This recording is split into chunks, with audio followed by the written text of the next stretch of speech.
اعوذ باللہ من الشیطان الرجیم بسم اللہ الرحمن الرحیم واتخذ اللہ ابراہیم خلیلا صدق اللہ العظیم وصدق رسولہ النبی الکریم ان اللہ وملائکتہ یصلون علی النبی یا ایہا الذین آمنوا صلوا علیہ وسلموا تسلیما اللہم صل علی سیدنا و مولانا محمد معدن الجود والکرم وآلہ وبارک وسلم۔ تمام تعریفیں حمد و ثنا اللہ تعالی جل مجدہ الکریم کے لیے۔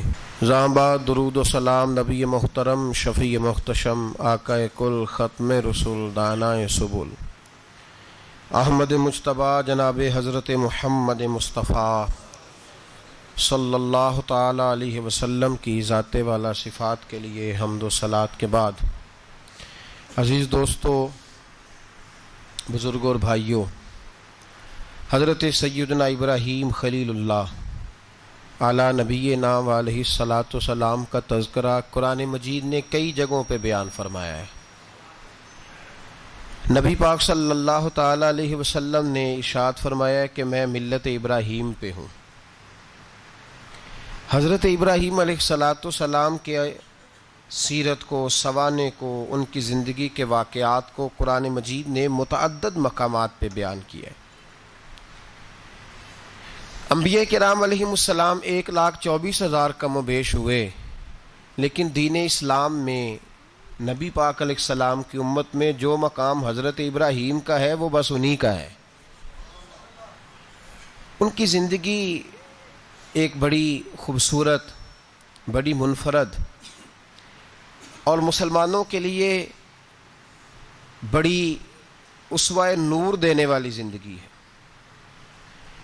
نبی پاک صلی اللہ علیہ وسلم نے فرمایا میں اپنے باپ حضرت ابراہیم کی دعا بن کے دنیا میں آیا ہوں۔ اور پھر محبوب پاک سید عالم صلی اللہ تعالی علیہ وسلم نے اپنی امت میں بھی جناب ابراہیم کے طریقے کو جاری رکھا۔ صحابہ نے قربانی کے بارے میں حضور سے پوچھا ما ہذہ الاضحیہ، یا رسول اللہ صلی اللہ علیہ وسلم یہ قربانی کیا ہے؟ تو فرمایا سنت ابیکم ابراہیم، یہ تمہارے باپ حضرت ابراہیم کا طریقہ ہے، یہ تمہارے باپ حضرت، حالانکہ قربانی نبی پاک صلی اللہ علیہ وسلم کا بھی طریقہ ہے، لیکن فرمایا تمہارے باپ حضرت ابراہیم، حضرت ابراہیم کے ذکر کو باقی رکھا۔ اللہم صلی علی محمد وعلی آل محمد کما صلیت علی ابراہیم وعلی آل ابراہیم، ان کے تذکرے کو باقی رکھا دین کے اندر۔ حضرت ابراہیم بڑی امتیازی شان والے نبی ہیں، بڑی امتیازی شان والے۔ رب کریم کا وہ دوست جس نے کوئی چیز بچا کے نہیں رکھی، ہر شے ہی اپنے رب کی بارگاہ میں پیش کر دی۔ چند چیزوں سے انسان کو بڑا پیار ہوتا ہے، گھر اسے بڑا پیارا ہوتا ہے۔ وہ بڑا خوبصورت ہوٹل، 5 سٹار ہوٹل میں رہا، وہ اسلام آباد گیا، کسی سفر پہ گیا تو بڑے اعلیٰ قسم کے اس کو کھانے ملے، بڑی چیزیں ملی، لیکن کبھی دائیں کروٹ کبھی بائیں کروٹ۔ تو ساتھ بیڈ پہ دوست تھا تو اس نے کہا صاحب سو جاؤ، تو اس نے کہا یار جو مزہ اپنے گھر میں سونے کا ہے وہ کسی اور جگہ تھوڑی ہے۔ گھر بڑا پیارا ہوتا ہے، انسان کو لگاؤ ہوتا ہے، جس بے تکلفی سے، سکون سے، آرام سے انسان اپنے گھر میں وقت بتاتا ہے، کہیں اور مشکل ہو جاتا ہے۔ دوسرا، انسان کو اولاد بڑی پیاری ہوتی ہے، بڑی عجیب شے، نہ ہو تب بھی بڑا دکھ ہے، اور ہونے کے بعد بھی اس کی بڑی آزمائشیں، یہ بڑی ایک میٹھی چیز ہے۔ اولاد ایک بڑا عجیب سا میوہ ہے، پتہ نہیں یہ کس انجیکشن کا نام ہے کہ چھاتی پر چڑھ جائے تو اللہ سکون عطا فرما دیتا ہے، پتہ نہیں کس ٹھنڈی دولت کا نام رب کریم نے اولاد رکھا ہے، بڑی پیاری ہوتی ہے اولاد۔ پھر تیسری چیز انسان کی اپنی جان ہے، اور یہ اتنی قیمتی شے ہے کہ اللہ کریم نے فرمایا کہ اگر تیری گردن پہ کوئی آدمی پستول رکھ کے، تلوار تیرے گلے پہ رکھ کے کہے نا کہ رب کا انکار کر دے ورنہ مار دوں گا، تو فرمایا وقتی طور پہ میری ذات کا انکار کر پر جان بچا جا۔ اگر تو مرنے کے قریب ہو گیا ہے اور حرام شے کھائے بغیر تو بچ نہیں سکتا، مر جائے گا، تو فرمایا چل تو اس طرح کر، حرام کھا کے جان بچا. پر جان بچانا فرض ہے، ضروری ہے. وطن بڑا پیارا، اولاد بڑی پیاری، جان بڑی پیاری. پر حضرت ابراہیم سے رب کریم نے فرمایا چل ابراہیم کوئی چیز دے، تو کہا یا اللہ تینوں ہی تیرے نام پہ قربان کرتا ہوں، تیری ہوئی ساری، ہر شے تیری. حضرت ابراہیم نے دین کے لیے، آپ شہر بابل کے قریب پیدا ہوئے تھے، وہاں سے مصر آئے، مصر سے فلسطین آئے، اور فلسطین سے آ کر کے کعبہ آباد فرمایا. زندگی سفروں میں گزری. سفر ایک تکلیف والی چیز ہے، پر حضرت ابراہیم نے وطن چھوڑ دیا، گھر چھوڑ دیا. جان بڑی عزیز ہوتی ہے. اصل میں نا جب انسان جد و جہد کرتا ہے نا دین کے لیے، تو اس کے راستے میں بڑی چیزیں آتی ہیں، کبھی اولاد، کبھی گھر، کبھی باہر، کبھی حکومتیں، کبھی سیاستیں، کبھی چدراہٹیں. اس کے راستے میں بڑا کچھ آتا ہے اور اسے ہر چیز کو فیس کرنا پڑتا ہے. گھر کے اندر بھی جنگ ہوتی ہے اور گھر کے باہر بھی لڑائی ہوتی ہے. یہ آسان ہے ہی نہیں. ہم تو خیر ہتھیار چھوڑ کے پھینکنے والے لوگ ہیں، ہم بھولے بھالے لوگ ہیں. ہم کہتے ہیں میں نے تو کہا تھا مہندی نہ کرو، پر بیٹے نہیں مانے، بولے جو ہوئے. اسی طرح حالانکہ اگر وہ بیٹا کہے نا کہ ابا جی لاؤ زندگی میں سارا کچھ میرے نام کرو، تو پھر ہم بولے نہیں ہوتے، اور اس وقت ہم تیز ہوتے ہیں، کہتے ہیں یہ کیسے ہو سکتا ہے، ہاتھ کاٹ کے دے دوں. اس وقت نہیں. دین کے معاملے میں بولے ہوتے ہیں. بیٹا بد مذہب کے پاس جا رہا ہے تو اس وقت ہم بولے بھالے ہیں، کوئی عرض نہیں. لیکن اگر وہ اپنی پسند کی شادی کرے ہمیں کراس کر کے، پھر ساتھ ہی ہم تیز ہو جاتے ہیں. تو حضرت ابراہیم نے جب دین کے لیے نکلے تو جد و جہد کی، گھر کے اندر بھی گھر کے باہر بھی. آپ کے والد کا نام طارق ہے، وہ توحید پرست تھے، ایماندار تھے، پرہیزگار تھے. آپ کے چچا کا نام آزر ہے، وہ بت پرست تھے، بت بیچا کرتے تھے. حضرت سیدنا ابراہیم علیہ السلام جب میدان عمل میں نکلے تو حضرت ابراہیم علیہ السلام نے اپنے گھر سے جہاد شروع کیا. لڑنا پڑا. گھر کے اصولوں سے، چچا نے جو رواج بنائے ہوئے تھے اس رواج سے ٹکرائے. فرمایا میں اپنے گھر کے اندر یہ بت پرستی نہیں ہونے دیں گا. چچا کو ایک دفعہ نہیں، بار بار 100 دفعہ سمجھایا.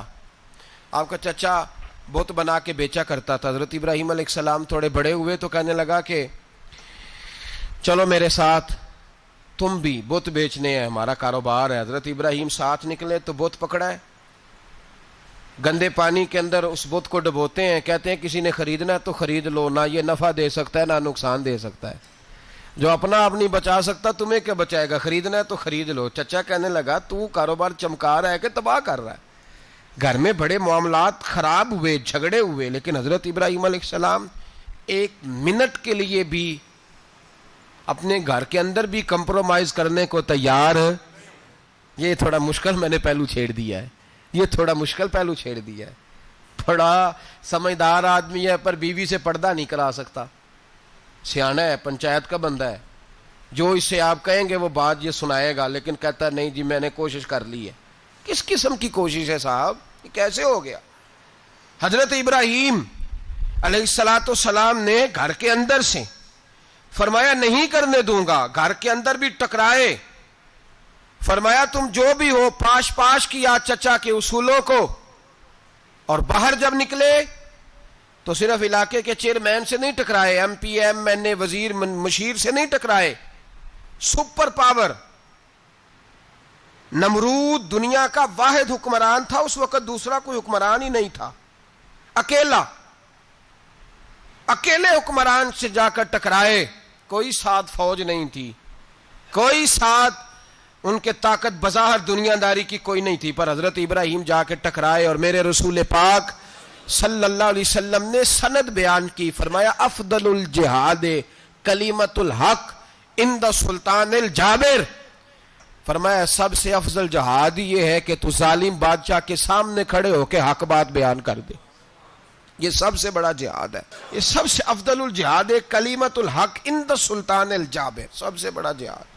حضرت ابراہیم کھڑے ہو گئے، سپر پاور سے ٹکرائے. یہاں ہم لوگ حکمتوں کا شکار ہیں، دیکھیں گے، کریں گے، سوچیں گے، اور مولوی صاحب کو ویسے کہتے ہیں آپ پرہیز کریں سیاسی باتوں سے. بھئی اللہ کے ہر نبی نے جا کے وقت کے ظالم حکمران کو لتاڑا ہے, للکارا ہے. یہ تو مشن انبیاء ہے.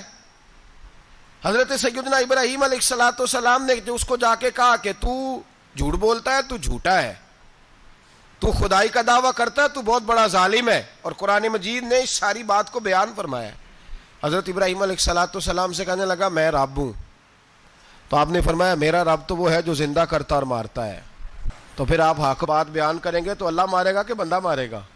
کچھ بھی نہیں ہوتا, کیونکہ زندگی موت کس کے ہاتھ میں ہے؟ اللہ کے ہاتھ میں. زندگی موت اللہ, کچھ بھی نہیں ہوتا.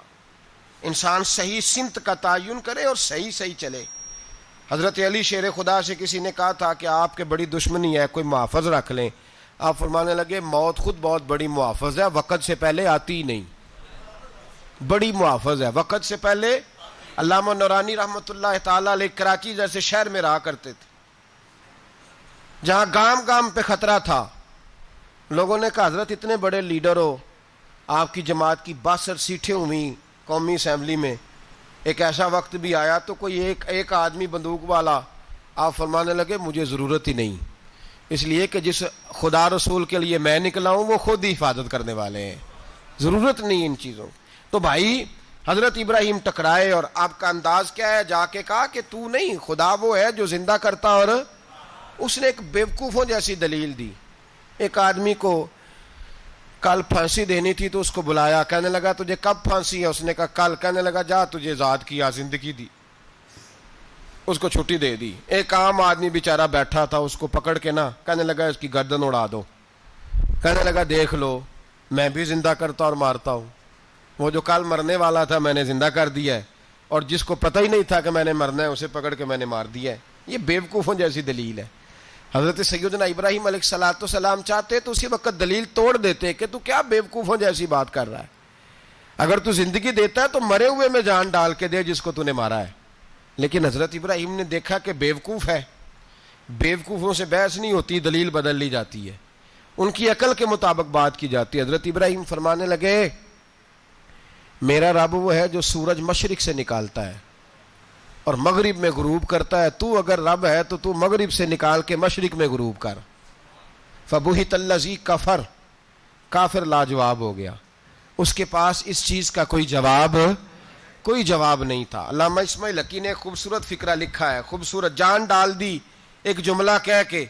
حضرت سیدنا علامہ اسماعیل حقی رحمۃ اللہ علیہ فرمانے لگے چونکہ نمرود بیوقوفوں جیسی باتیں کر رہا تھا, اگر وہ یہ کہہ دیتا نا کہ میں سورج کو نکالتا ہوں مشرق سے, میں غروب کرتا ہوں معاذ اللہ مغرب میں نکالتا ہوں, تو آپ اپنے رب سے کہیے کہ وہ مغرب سے نکال کے مشرق میں غروب کرے. علامہ اسماعیل حقی فرماتے ہیں رب کریم کی آواز قدرت تھی, مالک حضرت ابراہیم علیہ الصلوۃ والسلام کے اس, اگر وہ کہہ دیتا اور حضرت ابراہیم دعا کر دیتے تو رب کریم نے فرشتوں کو تیار بٹھایا ہوا تھا.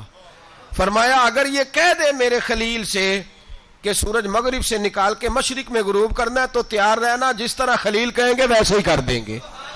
واتخذ اللہ ابراہیم خلیلا, ابراہیم ہمارا دوست جو ہوا, جیسے کہے گا ویسے کر دیں گے. حضرت سیدنا ابراہیم علیہ السلام کی باتوں کا جب جواب نہ دے سکا, دلیل نہیں بندہ دیتا, پھر لڑائی کرتا ہے, پھر جھوٹے موٹے اعتراض کرتا ہے. دلیل ختم ہوتی ہے تو لوگ ذاتیات پہ اترتے ہیں, کہتے ہیں یہ کھانستا صحیح نہیں, دیکھتا صحیح نہیں. دلیل ختم, اب ذاتیات پہ اترے, کہنے لگے مجھے پتہ چلا ہے کہ یہ فلانی جگہ گیا تھا تو وہاں جا کے اس نے اس طرح کیا ہے. پھر لوگ ذاتیات پہ اترتے ہیں, جب دلیل کا جواب دلیل سے نہیں دے پاتے پھر ذاتیات پر اتر کر حملے کرتے ہیں. حضرت ابراہیم کے دلائل کا جواب نمرود نہ دے سکا تو کہنے لگا کہ اس کو آگ میں ڈال دو. قوم گئی ہوئی تھی ساری, آپ نے بات سنی ہوئی ہے, میں نے صرف اشارہ دینا ہے, میلے پہ. تو حضرت سیدنا ابراہیم علیہ السلام نے سارے بت توڑ دیے, کلاڑا بڑے بت کی گردن پہ رکھا. واپس آئے, کہنے لگے بت کس نے توڑے ہیں؟ تو فرمایا اس سے پوچھ لو جس کی گردن پہ کلاڑا ہے. کہنے لگے یہ تو بول ہی نہیں سکتا. تو فرمانے لگے بڑے بیوقوف ہو, جو بولتا ہی نہیں, سنتا ہی نہیں, اپنا آپ نہیں بچا سکتا, اس کی پوجا کرتے ہو. کہنے لگے پکڑو, دلیلیں ختم ہو گئی, اس کو آگ میں ڈالو. بہت بڑی حویلی 45 فٹ مربع پہ مشتمل ایک حویلی بنائی گئی اور 45 فٹ اونچی. مختلف روایات، علامہ اسماعیل حقی کہتے ہیں کہ 3 مہینے تک نمرود نے کہا کہ اس کے اندر لکڑیاں ڈالو. لوگ پوچھنے لگے کتنی دنیا جلانی ہے؟ کہنے لگا بندہ تو ایک جلانا ہے، پر بندہ بڑا تگڑا ہے، ایک بندہ. 3 مہینے لکڑیاں ڈالی گئیں. اور لوگوں کی جو تہمات ہوتی ہیں نا وہ بڑی عجیب ہوتی ہیں. تہمات میں نے بڑی تفصیل سے رمضان المبارک میں گفتگو کی تھی. بدشگونی، تہمات لوگ لیتے ہیں. اس وقت بھی لوگ تہمات کا شکار ہو گئے. عقیدہ بگڑ جاتا ہے تو وہ عجیب و غریب باتیں کرنے لگتا ہے. تہمات کا شکار ہو گئے. بیبیاں نظر مانتی، میں بیمار ہوں، اگر صحیح ہو گئی تو اتنے من لکڑی دوں گی حضرت ابراہیم کی آگ جلانے کے لیے. ایک عورت لے کے جا رہی ہے لکڑیاں، تو ایک نیک دل آدمی نے اس سے پوچھا کہاں جا رہی ہو؟ کہنے لگی میں نے منت مانی تھی تو حضرت ابراہیم علیہ الصلوۃ والسلام کو معاذ اللہ جلانے کے لیے لکڑیاں لے کے جا رہی ہوں. تو وہ رب کریم کے بندے کہنے لگے تو ڈھونڈتی رہے گی، تجھے وہ جگہ ملے گی نہیں. وہ بی بی کئی مہینے گھومتی رہی، جگہ ہی نہیں ملی جہاں لکڑیاں ڈالنی، ماری گئی. تہمات کا شکار ہوئے بہت سارے لوگ. تہمات کا بھائی، تہمات دین کے اندر منع ہے. تہمات دین میں کوئی نظر ماننا، کوئی کسی بزرگ کے مزار پہ جا کے سالے ثواب کے لیے کوئی چیز ماننا، یہ تو درست ہوا. لیکن غیر شرعی نظریں مان لینا کہ میں آگ کے گرد چکر لگاؤں گا، میں جناب وہاں جا کے یہ والا تماشا کروں گا، میں دھاگا باندھوں گا، میں رسا کاٹوں گا، میں وہاں گندے اور سے پانی پیوں گا، ان کی شریعت اجازت. یہ تہمات ہیں، بدشگونی ہے. دین میں ان کی کوئی گنجائش. آپ نظر ماننے سے پہلے بھی کسی عالم سے رابطہ کریں کہ میں منت مانگنے لگاؤں تو کیسے ماننی چاہیے، اس کا طریقہ پوچھیں. ایسے ہی غلط چیز کی منت تھوڑی مان لی جائے گی. بہرحال آمدام برسر مطلب حضرت ابراہیم کے لیے آگ جلائی گئی. 45 فٹ اونچی آگ ہے. پرندہ بھی اوپر سے گزرتا ہے تو نیچے گر جاتا ہے جل کے. اتنے دن لگا کے آگ جلائی گئی. اب حضرت ابراہیم کو جلایا جانے لگا ہے. یہاں تو موجیں ہے نا، جو کسی ادارے کا سربراہ ہے اس کے لیے موج ہے، کسی جگہ آفیسر بن گیا تو موج ہے، پیر صاحب کے لیے موج ہے، علامہ صاحب کے لیے موج ہے، خطیب صاحب کے لیے موج ہے. جلنا کس کو پڑتا ہے؟ وہ علی کوئی نہیں رہا اللہ ماشاء اللہ. وہ لوگ گزر گئے جو تکلیفیں سہ کے کام کرتے تھے، گزر گیا زمانہ. حضرت سیدنا ابراہیم علیہ السلام کو جلایا جانے لگا ہے تو اب اتنی بڑی آگ ہے تو ڈالیں کیسے؟ شیطان نے تجویز دی کہ منجنیق بناؤ. منجنیق، بڑے بڑے بانس باندھ کے ان کے نیچے رسا باندھو. وہ جس طرح جھولنے کے لیے جھولا بنایا جاتا ہے، اس طرح ایک منجنیق پرانے زمانے میں اس میں پتھر رکھ کے پھینکے جاتے تھے دشمنوں پہ.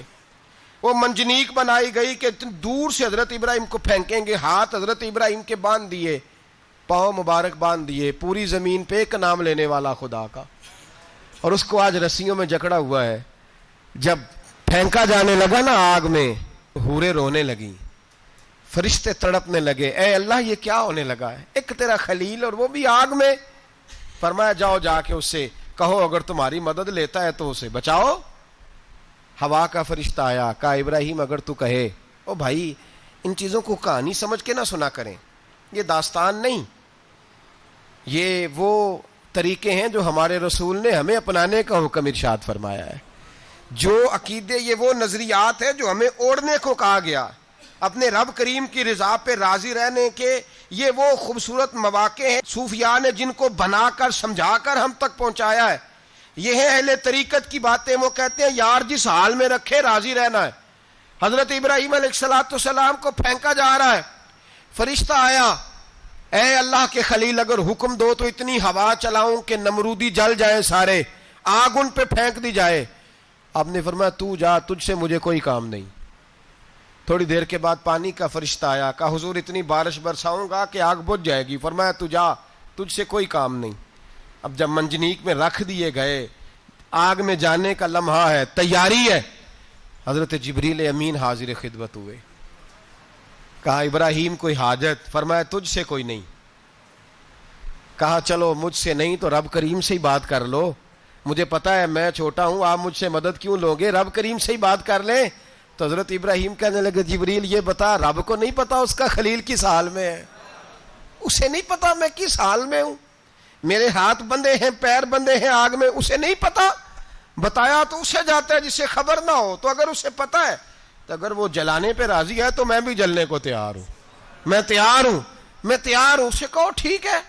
حضرت سیدنا ابراہیم علیہ السلام کو منجنیق میں ڈال کے جو پھینکا آگ میں، یا نار کونی بردم و سلام علی ابراہیم، اللہ نے فرمایا اے آگ میرے ابراہیم پہ ٹھنڈی بھی ہو جا اور سلامتی والی بھی ہو جا. حضرت ابراہیم کو 2 فرشتوں نے بٹھا دیا زمین پہ. پھول کھلے ہیں، کونپلیں مہک رہی ہیں، کلیاں خوشبو دے رہی ہیں. حضرت ابراہیم نے سر سجدے میں رکھ دیا. سبحان اللہ والحمد للہ ولا الہ الا اللہ واللہ اکبر. حضرت ابراہیم اللہ کی تسبیح پڑھنے لگے، رب کریم کا شکر بجا لانے لگے. نکلے وہاں سے، کچھ دن گزر گئے، نکلے، حکم ہو گیا ابراہیم علاقہ چھوڑ دو. حضرت ابراہیم علیہ السلام وہاں سے نکل کے مصر آئے، چچا کے پاس ٹھہرے. انہوں نے اپنی بیٹی جناب سارہ کا نکاح کر دیا. کچھ آگے بڑھے تو ایک ظالم بادشاہ سے ٹکرائے. اس نے ایک شہزادی، ایک بادشاہ کی بیٹی قید کی ہوئی تھی، جناب ہاجرہ نام تھا. ان کو قید سے چھڑا کے ساتھ لائے. حضرت لوط علیہ السلام بھی ساتھ. یہ 4 لوگوں کا قافلہ چلا، فلسطین میں جا کے پڑاؤ ڈالا، گھر بار چھوڑا، تبلیغ شروع ہوئی. حضرت ابراہیم کے گھر میں 2 خواتین ہیں، ایک آپ کی بیوی ہیں، ایک حضرت ہاجرہ ہے. اولاد کوئی نہیں. بڑا میوہ ہے میٹھا. گھر وہی آباد ہوتا ہے جس میں بچے روتے ہیں، گھر ہوتا ہی وہ ہے جس میں بچوں کی چنچناہٹ ہوتی ہے، بھن بھناہٹ ہوتی ہے. حضرت ابراہیم نے ایک بچہ روتے ہوئے دیکھا تو آنکھوں میں آنسو آئے، کہنے لگے ربی حب لی من الصالحین، یا اللہ مجھے بھی نیک اولاد عطا کر دے. حضرت سارہ نے سن لیا، کہنے لگی ابراہیم شاید میرے بطن سے تو آپ کو نصیب نہیں، ہاجرہ سے نکاح کر لو. جناب ہاجرہ سے نکاح ہوا. اللہ تو بڑا بے نیاز ہے، رب کریم نے حضرت اسماعیل جیسا خوبصورت بیٹا عطا فرمایا. بیٹا کالا سیاہ بھی ہو تو سینے کی ٹھنڈک ہوتا ہے، پر یہ تو وہ بیٹا ہے جس کی پیشانی میں نور محمدی چمکتا ہے صلی اللہ علیہ وسلم. حضرت سیدنا اسماعیل علیہ اتنے خوبصورت. اب جس بیوی کے ہاں بیٹا تھا، بیٹھنا اٹھنا بھی زیادہ اس کے پاس، آنا جانا بھی اس کے پاس، توجہ ادھر ہو گئی. جناب سارہ رشک کرنے لگی. ایک دن کہنے لگی اسے چھوڑ آ جنگل میں، وادی غیر ذی زرع، مکے کے پاس. بھائی ایک بیٹا عالم دین بنا لو. کہنے لگا روٹی کہاں سے کھائے گا؟ تیرے 5 بیٹے ہیں، کو حافظ قرآن بنا، کہتے روٹی کہاں سے کھائے گا؟ وہ بچہ بھی کہتا ہے میں کہاں سے کھاؤں گا. حضرت ابراہیم علیہ السلام تو چند مہینے کا بچہ چھوڑ آئے، تو کہاں سے روٹی کھائی حضرت اسماعیل نے؟ کہاں سے کھائی ان کی اماں نے روٹی؟ بھوکے مر جاتے ہیں یہ سارے. میں بڑی ذمہ داری سے کہا کرتا ہوں کہ جتنی خوبصورت روٹی اللہ کریم دین کے خادموں کو عطا کرتا ہے شاید کسی اور کے نصیب ہوتی ہو، لیکن ہم لوگ توجہ ہی نہیں کر رہے. ہمارا ذوق ہی نہیں بن رہا، ہم یہ محنت ہی نہیں کر رہے کہ قوم کو مستند علماء کی ضرورت ہے. علاقوں کے علاقے خالی ہیں، ادھر ہمارا مزاج ہی نہیں بن رہا، توجہ ہی نہیں دین کی خاطر. اور پھر چلے بچے تو بعد کی بات ہے نا، جو ابھی خود جوان ہے وہ بھی یہ دعا. ایک صاحب مجھے کہنے لگے میں دعا مانگ رہا ہوں اللہ مجھے بیٹا دے تو میں اسے دین پہ لگاؤں گا. تو میں نے کہا آپ بھی بوڑھے نہیں ہوئے، آپ خود ہی لگ جائیں. بیٹا تو ابھی آئے گا تو لگے گا نا. تو آپ تو اس وقت ہے تو آپ تو پہلے لگے نا صاحب، 2 گھنٹے تو نکال کے آئے، دین سیکھنے کو کافی ہے. آپ اتنی لمبی سوچ رہے ہیں کہ بچہ آئے گا تو بڑا ہوگا تو وہ جائے گا تو دیکھی جائے گی. ابھی تو آپ ہیں تو آپ تو آؤ. حضرت ابراہیم نے بچہ وہاں چھوڑا. یہاں سے جو عمرہ کرنے لوگ جاتے ہیں نا، جو حج کرنے جاتے ہیں، ان کو پتہ ہے کہ وہاں دنیا کی ہر نعمت ملتی ہے، پھر بھی ڈبل ٹرپل پیسے لوگ جیبوں میں ڈال کے جاتے ہیں. حضرت ابراہیم جب وہاں لے کے گئے تو کوئی انسان نہیں تھا، پانی کا قطرہ نہیں تھا. 2 کلو کھجوریں، ایک مشکیزہ. بیوی کو تھمایا. ہمارے گھر میں ہزاروں چیزیں پڑی ہیں، لیکن وہ جو توکل ہے نا وہ ختم ہو گیا ہے. اللہ دے گا، حلال حلال پہ قناعت کرے، جائز جائز پہ بھروسہ کرے، رب کریم عطا کرنے والا ہے. وہ مزاج ختم ہو گیا.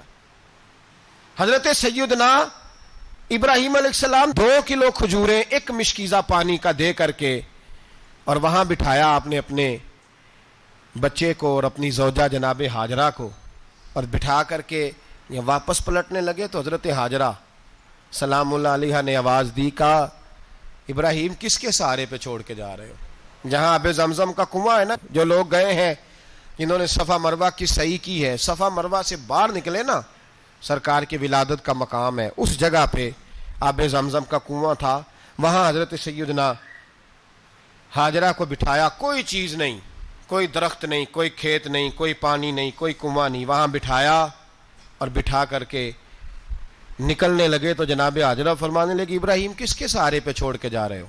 کہنے لگے اللہ کے سہارے پہ۔ تو پاک باز بی بی نے ایک لفظ پوچھا، کہا ابراہیم یہ میرے رب کا حکم ہے، یہ میرے بس جن کا عقیدہ توحید مضبوط ہو ان کے لیے ایک جملہ کافی ہوتا ہے، یہ میرے اللہ کا حکم ہے۔ تو جناب ابراہیم علیہ الصلوۃ والسلام فرمانے لگے ہاجرہ ہاں رب کا حکم ہے۔ جب یہ لفظ کہے تو چاہیے تھا نا حضرت ابراہیم تسلی دیتے، تو بی بی صاحبہ تسلی دینے لگی، عرض کرنے لگی ابراہیم اگر اللہ کا حکم ہے تو پھر آپ ہماری فکر نہ کرنا، اگر یہ رب کا حکم ہے تو پھر ہماری فکر نہ کرنا، جس رب نے ہمیں یہاں تک پہنچایا ہے وہ ہمیں کبھی بھی ضائع نہیں فرمائے گا، پھر فکر نہ کرنا۔ حضرت ابراہیم آ گئے، بات آپ نے سنی ہوئی ہے، اشارہ کرنا مقصود ہے۔ 13 سال میں چلے مان بھی لیا جائے بعض روایات کی روشنی میں کہ آتے جاتے بھی رہے، لیکن مکمل دیکھ بھال اپنے بچے کی پرورش میں پورا حضرت ابراہیم علیہ السلام کا کردار، سارا کردار ماں کا تھا۔ میں جب خواتین کے بارے میں کوئی بات کرتا ہوں تو میں آپ کو اکثر کہتا ہوں کہ یہ صرف بیوی کے لیے حکم نہیں ہوتا، یہ ٹریننگ بیٹی کو دینی ہے اور بہن کو دینی ہے، یہ تربیت کریں اپنے گھر میں۔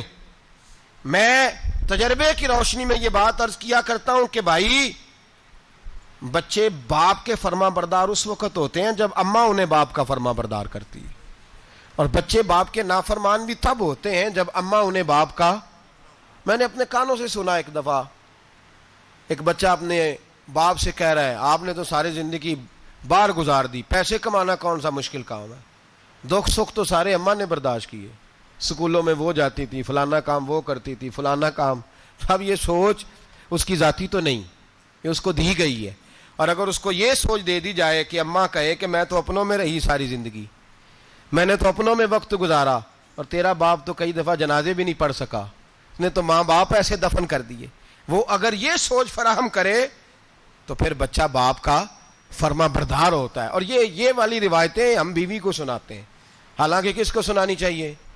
بولیے، بہن اور بیٹی کو، بہن اور بیٹی کو سنائیں یہ باتیں، ان کو سمجھائیں تاکہ آگے جا کے وہ جو گھر ترتیب دیں وہ گھر بڑا عمدہ اور نکھرا ہوا ہو۔ حضرت سیدنا ابراہیم 13 سال کے بعد آئے، چونکہ گھر میں اللہ تبارک و تعالیٰ کی دوستی کا چرچا تھا، اللہ تبارک و تعالیٰ کی محبوبیت کا غلبہ تھا۔ 13 سال کے بعد فلما بالغ معہ سعیا، بیٹا جب اتنا بڑا ہوا کہ ساتھ چلنے لگا تو حضرت ابراہیم نے اپنے بیٹے کو بلا کے کہا بیٹا مجھے خواب آئی ہے، میں تجھے ذبح کر رہا ہوں، تیری کیا رضا ہے؟ تو حضرت اسماعیل کہنے لگے یا ابت افعل ما تؤمر، ابا جی اللہ جیسے حکم دیتا ہے میرے ساتھ ویسے ہی کریں، جیسے اللہ حکم دیتا ہے ویسے ہی، بولیے، ویسے ہی کریں۔ حضرت ہاجرہ کو کہا کہ ایک دوست نے دعوت کی ہے تو وہاں جا رہے ہیں، بی بی مطمئن ہے، تفصیلات کی ضرورت نہیں، ختم بات، اعتبار ہے، مطمئن ہو گئی۔ شیطان پیچھے سے آیا اماں کے پاس، ذرا تھوڑی دیر کے لیے تصور جمائیے، یہاں تو پڑوسن آ کے کوئی بات بتا دیتی ہے خاوند کے بارے میں تو کئی مہینے جھگڑا جاری رہتا ہے، پڑوسن محلے دار۔ شیطان نے آ کے بتایا لفظ کیا ہے؟ کہا حضرہ تمہیں پتا ہے کہاں جا رہے؟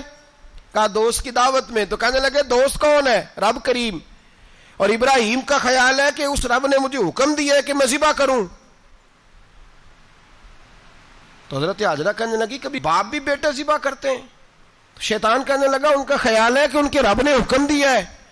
تو جناب ہاجرہ فرمانے لگی اگر رب نے حکم دیا تو پھر تو مجھے شیطان لگتا ہے، تو مجھے شیطان لگتا ہے۔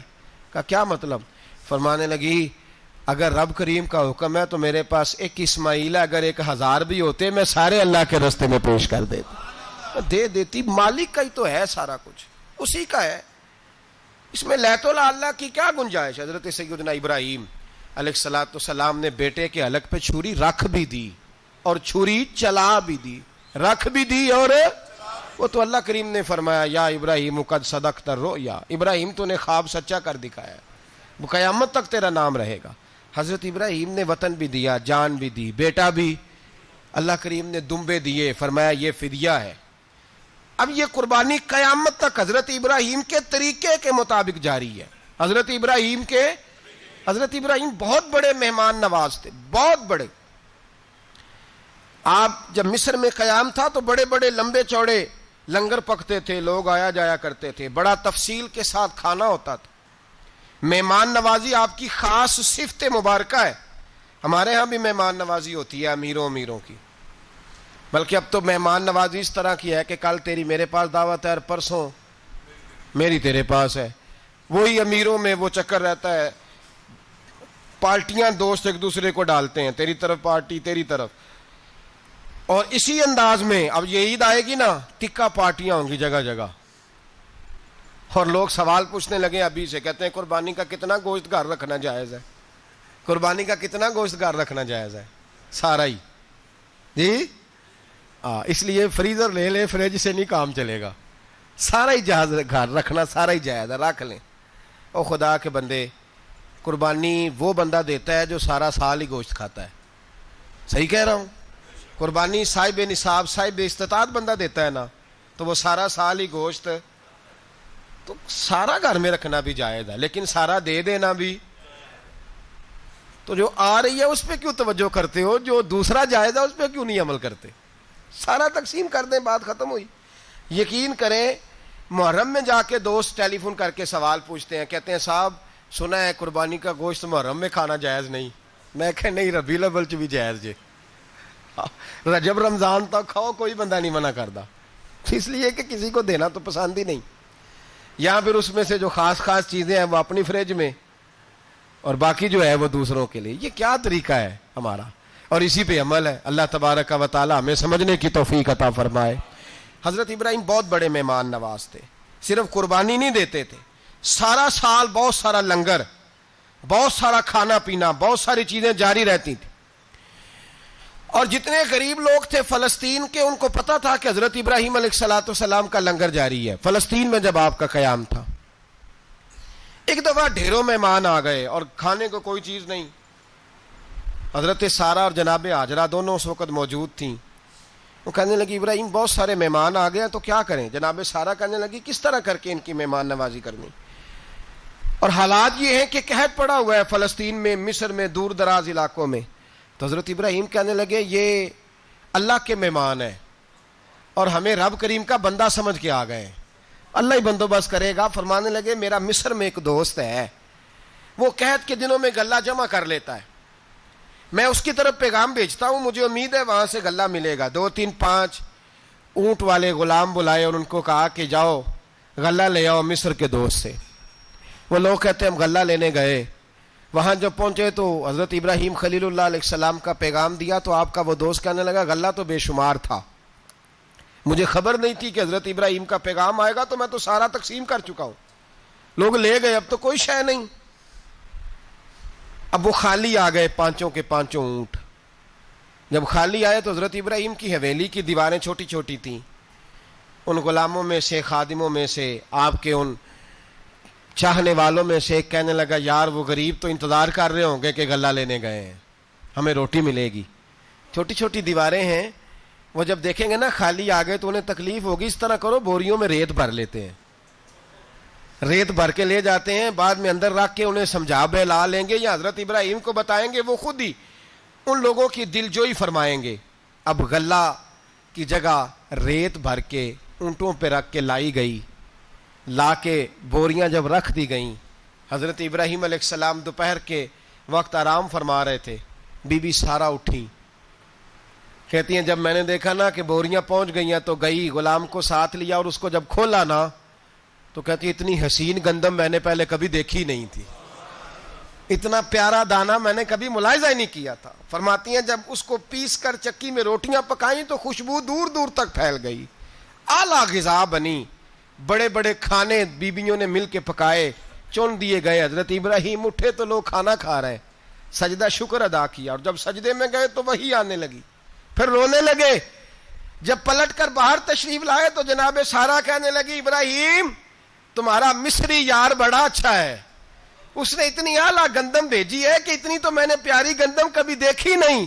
جناب ابراہیم مسکرائے, فرمانے لگی سارا یہ مصری یار نے نہیں بھیجی، یہ میرے عرشی یار نے بھیجی ہے، یہ میرے عرشی یار نے بھیجی ہے۔ بھائی مہمان نوازی مزاج تھا، ہاتھ لٹا دینا مزاج تھا، دوسروں کی اشک شوئی مزاج تھا۔ حضرت ابراہیم علیہ السلام کا طریقہ ہے قربانی، حضور نے ان کا طریقہ بیان کیا۔ اگر سال کے بعد قربانی دینا ان کا طریقہ ہے تو سارا سال غریبوں کو روٹی دینا بھی حضرت ابراہیم کا طریقہ ہے، سارا سال غریب کی نوکری کرنا یہ بھی حضرت ابراہیم کا طریقہ ہے، بھوکے کو کھانا کھلانا یہ بھی۔ میرے مصطفیٰ کریم سید عالم صلی اللہ علیہ وسلم سے صحابہ نے پوچھا حضور بہترین مسلمان کون ہے؟ بہترین مسلمان؟ تو حضور نے فرمایا جو سلام لینے میں پہل کرے اور غریب کو روٹی کھلانے میں سب سے اچھا ہو، وہ بہترین مسلمان ہے، زبردست مسلمان۔ ہمارے ہاں دعوتیں ہوتی ہیں تو امیروں کی، افطاریاں ہیں تو امیروں کی، اور میرے مصطفیٰ کریم علیہ السلام نے فرمایا بدترین دعوت ہے جس میں امیر بلائے جائے غریب نہ بلائے جائے، وہ بدترین دعوت حضرت ابراہیم کا طریقہ رہا، ساری زندگی مہمان نوازی۔ اور دوسرا ان کا مزاج تھا، اللہ سے پیار ہو گیا تھا نا، جب رب کریم سے محبت ہوتی ہے نا اور محبت کا احساس ہوتا ہے دل میں، پھر سجدے لمبے ہوتے ہیں۔ عام آدمی تو نماز بھی نہیں پڑھ سکتا، جسے خدا سے محبت ہوتی ہے وہ تہجد بھی نہیں چھوڑ سکتا۔ وہ یہ محبت کی بات ہے نا، جس کو پیار ہوتا ہے اس کی تہجد بھی ہے، اس کی اشراق بھی ہے، چاشت بھی ہے، اس کے عمرے بھی ہیں، اس کے حج بھی ہیں، اس کے بار بار کعبۃ اللہ کے دیدار بھی ہیں۔ یہ محبت الہی ہے، جوش مارتی ہے۔ ان لوگ سجدہ کرتے ہیں تو اٹھتے ہی نہیں، اللہ کے بندوں سے پیار کرتے ہیں اللہ کی۔ حضرت ابراہیم کو رب کریم سے اتنی محبت تھی، اتنا پیار تھا کہ وہ آپ کی زندگی کے ہر پہلو سے چھلکتا تھا۔ ایک وقت ایسا آیا کہ اللہ تعالیٰ نے حضرت ابراہیم کو بہت زیادہ مال عطا فرمایا، اتنے اونٹ گنے نہیں جاتے، گائیں اتنی زیادہ کہ شمار نہیں ہوتی، بکرے بکریاں اتنی زیادہ کہ شمار، بہت زیادہ مال اللہ نے عطا فرمایا۔ اور ابھی کچھ عرصہ پہلے آپ پیچھے جائیں نا تو جو لفظ مال تھا وہ روپے پہ تو بولا ہی نہیں جاتا تھا، وہ جانوروں پہ بولا جاتا تھا۔ بہت زیادہ مال اللہ نے دیا، بکریاں، گائیں، اونٹ، بیل، بڑا کچھ۔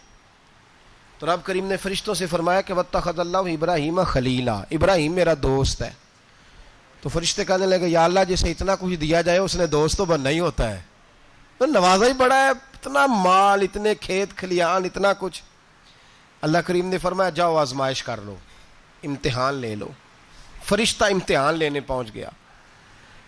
حضرت ابراہیم کے جانور چر رہے ہیں چراگاہ میں، حضرت ابراہیم بھی ہیں، غلام بھی ہیں، بہت بڑا ریوڑ ہے، آپ تشریف فرمائیں۔ ایک فرشتہ آیا تو کھیت میں چھپ کے بیٹھ گیا اور بلند آواز سے کہنے لگا سبحان اللہ والحمد للہ ولا الہ الا اللہ واللہ۔ یہ تسبیح بڑی پسند ہے، محبوب نے ان کی فضیلت بیان کی۔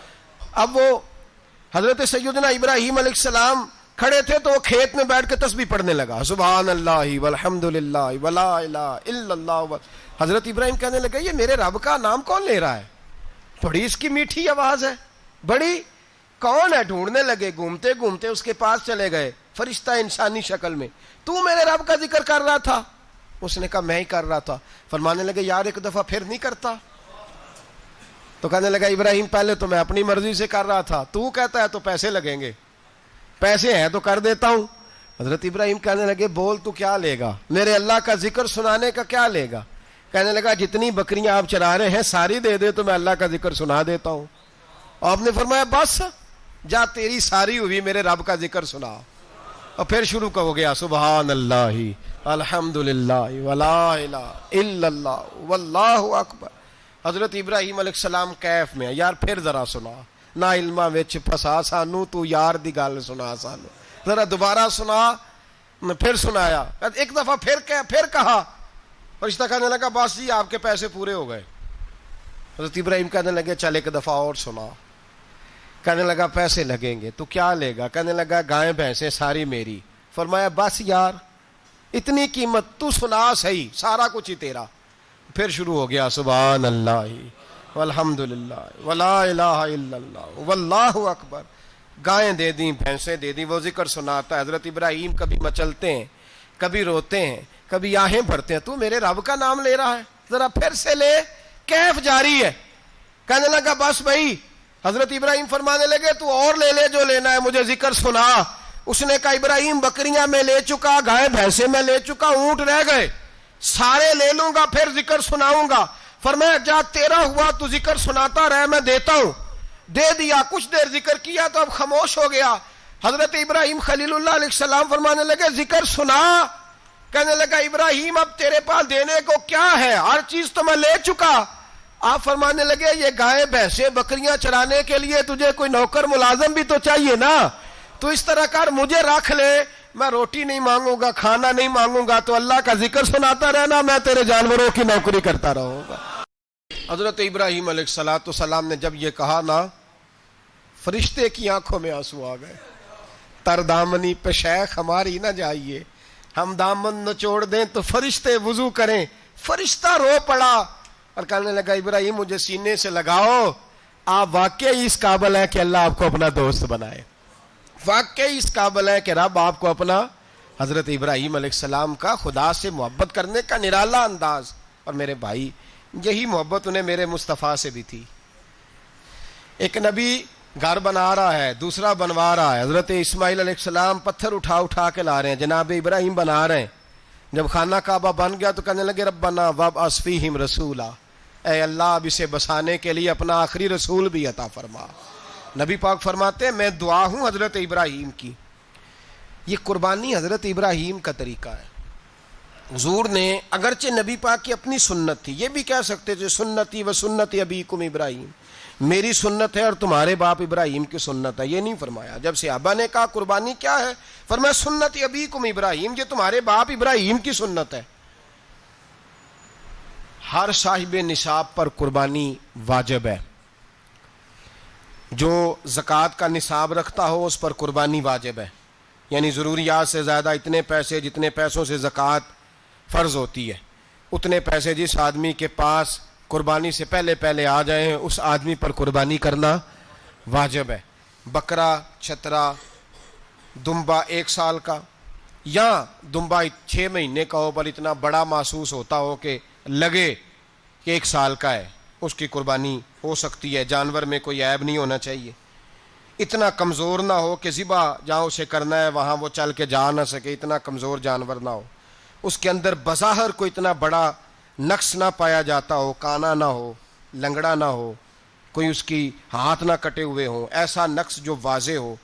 بکرا 1 سال کا, گائیں اور بھینس یہ 2 سال کی, اونٹ 5 سال کا. اب اس میں یہ ہے کہ ہمارے بہت سارے دوست چونکہ ہم دیہاتی لوگ ہیں تو پوچھتے ہیں کہ دوندا نہیں ہے تو چوگا نہیں ہے, تو یہ ہماری پنجابی کی اصطلاحات ہیں.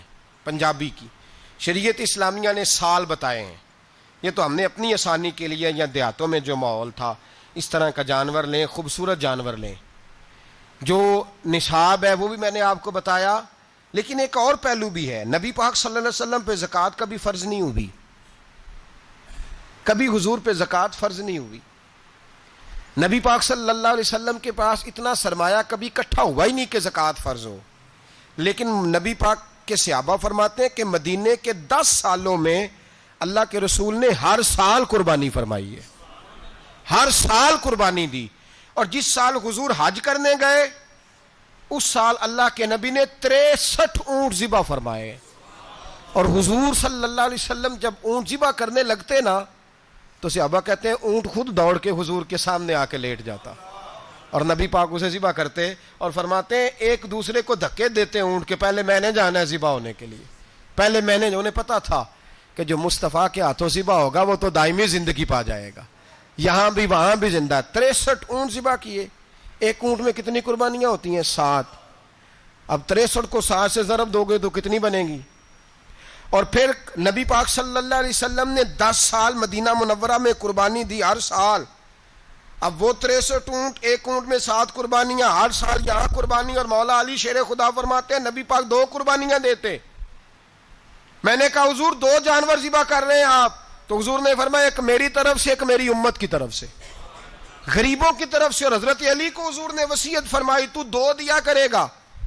یا رسول اللہ صلی اللہ علیہ وسلم میں غلام ہوں, خادم ہوں. حضور نے فرمایا علی ایک تو نے اپنی دینی ہے, ایک میری طرف سے دینی ہے. 2 قربانیاں. مولا علی نے بھی ساری زندگی 2 قربانیاں دی. حضرت علی بھی مال کے نصاب نہیں تھے, اپنا مکان ہی نہیں تھا, کوئی کاروبار نہیں تھا, کئی دن فاقے رہتے تھے. پر قربانیاں کتنی دیتے تھے؟ 2۔ ہمارے پاس ویسے اگر سسرال میں، میکے میں، کزنوں میں کچھ شادی ہو جائے تو 50-60 ہزار کا خرچہ برابر ہے، وہ پکا ہے۔ اور قربانی کی باری غریب ہو گئے، سارے ہی غریب ہو گئے، کہتے نہیں یہاں مشکل ہے۔ او خدا کے بندے، اللہ کے ساتھ تجارت کر، اس کے رستے میں 1 دے گا، رب تجھے 70 گنا اضافہ کے ساتھ عطا فرمائے گا۔ قربانی مال کے نصاب پہ ہے، کوشش کیا کریں کہ اللہ کے رستے میں جب دینا ہو پھر لیت اللہ سے بچیں، خوبصورت جانور لائیں۔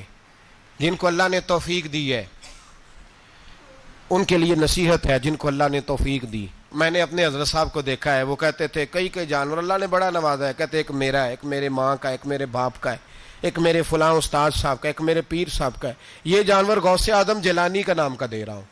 اور پھر ایک بڑا خوبصورت جانور بندھا ہوتا اور حضرت خود ان کو چارہ ڈال رہے ہوتے، تو حضور یہ کیا ہے؟ فرمانے لگے یہ میں رسول اللہ کے نام پہ قربان کروں گا، یہ نبی پاک کے نام پر قربان کیا جائے گا۔ جن کو اللہ نے حیثیت دی ہے وہ کوشش کریں اپنے محبوب کی طرف سے بھی قربانی کریں، نبی پاک کے نام کی قربانی دے، خوبصورت سا جانور پیارا، پھر اس کی خدمت ہو، پھر اس کی قربانی دی جائے اور نبی پاک کے نام پر قربانی دی جائے۔ حضور نے خود وصیت فرمائی حضرت ابو بکر صدیق کو، قربانی بڑا حسین عمل ہے، اور میرے نبی پاک صلی اللہ علیہ وسلم نے ناراضگی بھی فرمائی، ذرا خوگر حمد سے تھوڑا سا گلا بھی سن لے۔